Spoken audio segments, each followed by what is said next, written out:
नया वायरस आ रहा है जिसने फिर से एक बार दहशत फैला दी है। ये ब्लैक फंगस क्या है सर? देखिए, ये तो एक कॉम्प्लिकेशन है कोरोना वायरस का। इस खबर के प्रायोजक है हैप्पी होम और cakes and choco time. Patna के IGIMS हॉस्पिटल में कोरोना के दूसरे लहर की नई कॉम्प्लिकेशन पाई गई है। मुजफ्फरपुर की 52 वर्षीय महिला जो पूर्व से शुगर की बीमारी से ग्रसित थी और वो कोरोना पॉजिटिव भी थी, ऐसे में आंख के संक्रमण के इलाज के लिए यहाँ लाई गई थी। निर्देशक मनीष मंडल ने बताया कि ये दूसरे स्ट्रेन की ही एक कॉम्प्लिकेशन मात्र है। इसे दवा और छोटे ऑपरेशन से ठीक किया जा सकता है। अक्सर ये फंगस ऐसे लोगों को अपने जद में लेता है जिनका इम्यूनो पावर कम हो और ऐसा लक्षण शुगर, HIV, BP वाले मरीजों पर ज़्यादा प्रभाव डालती है। निदेशक द्वारा बताया गया है ये एक फंगस है, ना कि वायरस, और ये फंगस कोरोना वायरस का ही एक रूप है। ये ब्लैक फंगस क्या है सर? देखिए, ये तो एक कॉम्प्लिकेशन है कोरोना वायरस का। ये वायरस नहीं, ये फंगस है। तो अभी तो हम लोग जानते हैं कि पहली लहर आई, उसका अपना लोगों का सर्दी खांसी बुखार में बीता।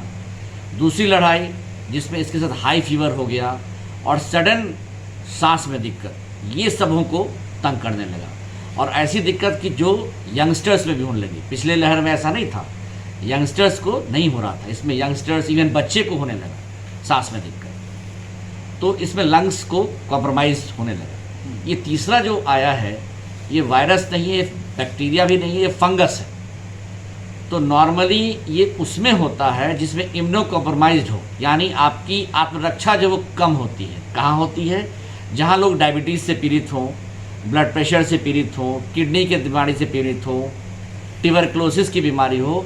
ऐसी बीमारियाँ जो इस कोरोना के साथ में मरीज़ के साथ है, उसमें इम्यूनो कॉम्प्रोमाइज्ड हो जाता है। या HIV हो, हेपेटाइटिस C हो, ये सारी बीमारियाँ जो है इम्यूनो कॉम्प्रोमाइज़ करता है। जिसकी शक्ति पहले से ही नहीं हो, वैसे मरीज में ये जो बीमारी है वो हो रहा है। अच्छा सर, एक सवाल ये है कि जिस तरीके से कोरोना ने इतनी बड़ी तबाही मचाई और इस तरीके से पूरा देश, पूरी दुनिया इससे जूझ रही है, क्या अब ये वायरस जो कोरोना, जैसा कि आपने बताया कि कोरोना से ही रिलेट होता है और इसमें एक नया, तो ये क्या म्यूटेंट है क्या? ये कुछ नहीं, ये वायरस नहीं। मैं पहले बताइए, ये कोरोना वायरस बीमारी जब होती है, उस बीमारी के इलाज में स्टेरॉयड्स की यूज़ होती है ताकि इसको काबू पाया जा सके। तो जब स्टेरॉयड्स की यूज़ होती है तो ये इम्यूनिटी को कुछ न कुछ हद तक कॉम्प्रोमाइज़ कराता है। तो जिसकी इम्यूनिटी पहले से ही कमज़ोर हो, जिसमें इम्यूनोकॉम्प्रोमाइज्ड मरीज पहले से ही हो, जैसे कि मैंने बताया किसी को डायबिटीज़ है या ट्यूबरक्लोसिस है या HIV, ह्यूमन वायरस करके, ये तीनों बीमारी पहले से हो तो उसकी इम्यूनिटी कम रहती है। वैसे में ये फंगस ग्रो करने लगता है, उगता है एक तरह से कहिए। तो ये उगता कहाँ है? स्पेशली नाक में उगता है। तो यहाँ ये बीमारी कहाँ है? तो फंगस बीमारी नाक के अंदर है। तो जिस नाक से हम हवा ले रहे हैं, सांस ले रहे हैं, उस नाक में पहले से ही वायरस मौजूद है और वो वायरस पहले से ही लंग को इफेक्ट किए हुए है। तो लंग कॉम्प्रोमाइज्ड है। साथ में अगर फंगस हो जाए तो उसकी नली और भी बंद हो जाती है, और इस बंद होने से क्या होता है? सांस की दिक्कत और बढ़ जाती है। लेकिन अच्छा बात इसमें यह है कि इसको इलाज से ठीक किया जा सकता है। ऐसा नहीं कि इलाज से ठीक नहीं किया था, हाँ, इसको पहचान होनी ज़रूरत है कि क्या दिक्कत है। अब ये है कि कुछ लोगों में ये आँख को भी इन्वॉल्व कर रहा है नाक के साथ। जिसका पहला चीज़ है कि लोगों में आँख लाल हो जाना, आँख से पानी गिरना। इसको अमूमन लोग आम चीज़, आदमी साधारण चीज़ समझता है कि धूल से पड़ गया होगा या डस्ट है या कुछ और से हो गया होगा, लेकिन इसको हल्के में नहीं लेना है। आपके चैनल के माध्यम से मैं बताना चाहूँगा लोगों को कि अगर किसी को बुखार है या कोरोना से पहले से पीड़ित है और उसको आँख लाल हो जाए या उसको नाकों में दिक्कत लगे या नाक में लगे कि बंद हो रहा है, तो ये सबसे अर्ली साइन है कि वो डॉक्टर से दिखाएं, इसको हल्के में नहीं लें। इससे मौत की अभी कोई बात आई है?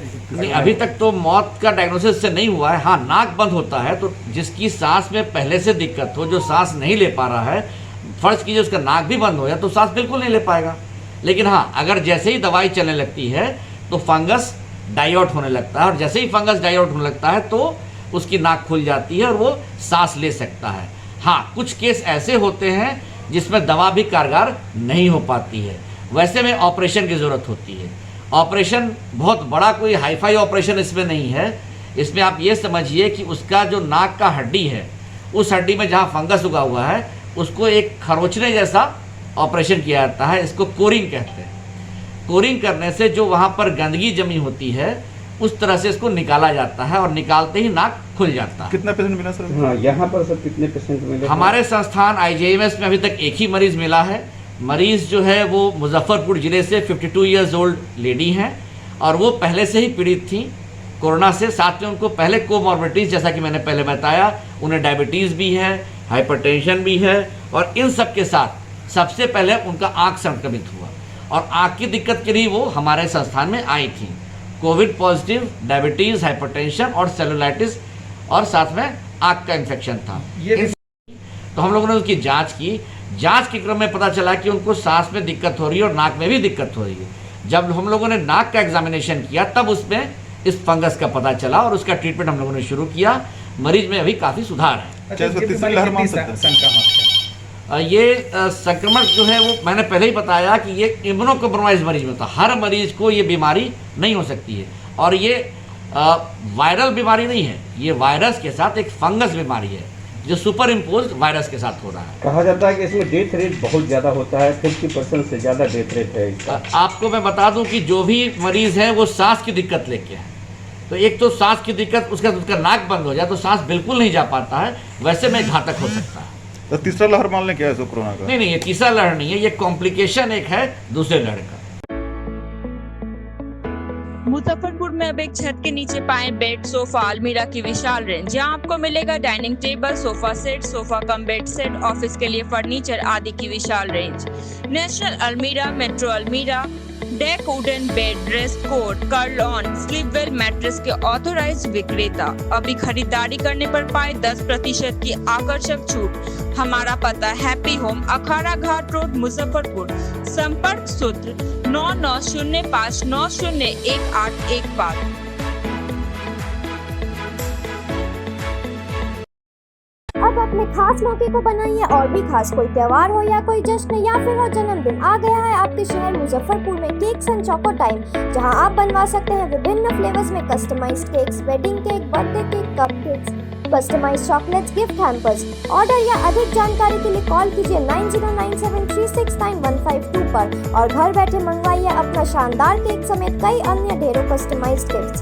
मुजफ्फरपुर वो के दर्शक के लिए 10% की आकर्षक छूट पाने के लिए मुझ वो 10 प्रोमो कोड का कीजिए उपयोग।